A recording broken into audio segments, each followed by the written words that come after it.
आधार पर ये संकल्पित व्यक्ति उसको जीतेगा और ये हारेंगे। और फिर जो है एक चीज आपको समझना पड़ेगी कि जो भी परिवर्तन लाना है वो हमें पार्लियामेंट के मंदिर में नियम कानून और व्यवस्था बदल के लाना पड़ेगा। और ये सब चीजें हैं जो अपराध मुक्त की भारत की 5 सर्टेनिटी हैं, साइबर क्राइम की जो है ना सर्टेनिटीज हैं, और ये तो बहुत आसानी से जमीन पे उतारी जा सकती हैं। ये कोई बड़ा रॉकेट साइंस नहीं है, ये बहुत छोटी चीज हो गई है। आज जो है ना जो टेक्नोलॉजी जहां पहुंच गई है उसके लिए बच्चों का खेल है, राइट। तो ये तो केवल नियत का सवाल है। तो जब क्राइम फ्री भारत मिशन का नियत जो है पहले से ही दृढ़ संकल्पित है, इसी काम के लिए वो पैदा हुआ है, तो ये चीजें तो 6 महीने से 1 साल के अंदर जमीन पे उतर जाएंगी और सुदृढ़ तरीके से जाएंगी। मतलब मैं सबसे महत्वपूर्ण उसमें मानता हूं एक खर्च विहीन चुनाव व्यवस्था, और दूसरी बहुत बड़ी बात मैं मानता हूं पेपर करेंसी मुक्त भारत।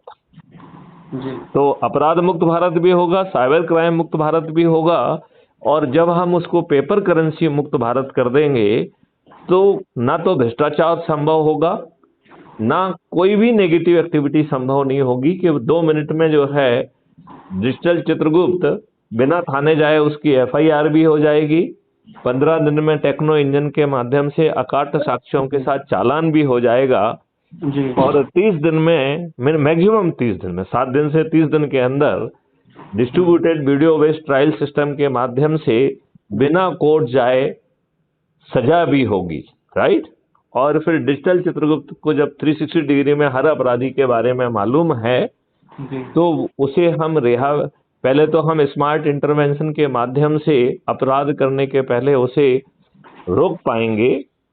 और तो इसका नेट असर क्या पड़ेगा, प्रोग्रेसिवली जैसे ही समय बीतेगा doing crime would not be an option, right. Yes sir. और जब अपराधियों को आप रिहेबिलिटेट कर देंगे तो अपराधियों की संख्या कम हो जाएगी, लोगों की आस्था बढ़ेगी, और जो सिस्टम में फेथ ना होने के कारण लोग बाग जो है कानून अपने हाथ में लेते हैं वो भी कि उसकी प्रवृत्ति कम हो जाएगी।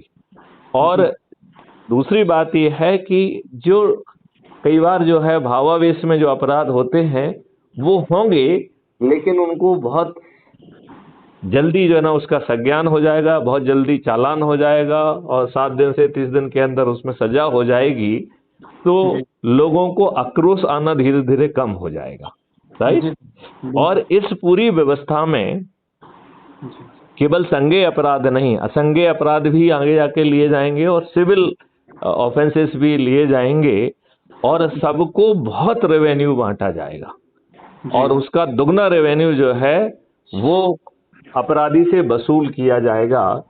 तो इतना पैसा इकट्ठा होगा कि हम भारत को कर मुक्त कर पाएंगे। और जो इंटीग्रेटेड एग्रो मॉडल है, आयुष मॉडल है, उसके माध्यम से हम किसानों की आमदनी जो है 5 गुना तक बढ़ा पाएंगे, और लेबर्स की आमदनी जो है 50,000 रुपए worth of purchasing power per month रहेगी। तो यदि एक परिवार में 4 काम करने वाले हैं तो उनकी मासिक आमदनी 2 लाख रुपए पर मंथ होगी, राइट। अब एक 2 लाख रुपए पर मंथ काम पाने जो है ना वेतन कमाने वाला यदि जो मजदूर है उसे एक अच्छी जिंदगी मिलेगी कि नहीं मिलेगी, अच्छा घर मिलेगा, वो जो है जाने के लिए उसके बसों की व्यवस्था होगी, उसका स्किल डेवलपमेंट होगा, उसको एडवांस टूल्स मिलेंगे, और एक नया भारत, अलग तरीके का भारत होगा, समृद्ध भारत होगा, जहां पे रिसर्च एंड डेवलपमेंट के ऊपर सबसे ज्यादा काम किया जाएगा। तो आगे चल के भारत विश्व गुरु के रूप में भी स्थापित होगा।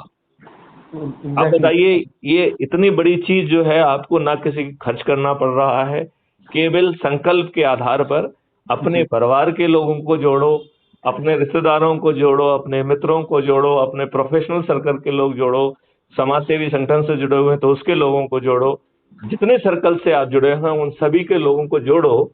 तो क्या जो है ये 9 दिन का व्रत कठिन है क्या? नहीं, बिल्कुल नहीं। अब आप ये बताइए, यदि सही मायने में लोग बाग यदि संकल्पित होके ये 9 दिन का व्रत कर लेते हैं तो अभी जैसे जूम करिए कि लगभग 2,500 के लगभग लोग जुड़े हुए हैं, यदि वो एक दिन भी करेंगे तो कितना हो जाएगा? 25,000 जुड़ जाएंगे कि नहीं जुड़ जाएंगे? बिल्कुल राइट। अगले दिन जो है ना कितने होंगे हम लोग? 30,000 के लगभग होंगे। 30,000 लोग जो है ना 10-10 को जोड़ेंगे तो कितना होगा? 3 लाख बिल्कुल एक दिन में। जी और 30 लाख जो है ना जब 10-10 को जोड़ेंगे तो 3 करोड़ हो जाएगा। ये 3 दिन में संभव है। बिल्कुल सर। और जो 30 करोड़ लोग जो है जब 10-10 को जोड़ेंगे तो 300 करोड़ तो आदमी नहीं है। राइट। बिल्कुल सर।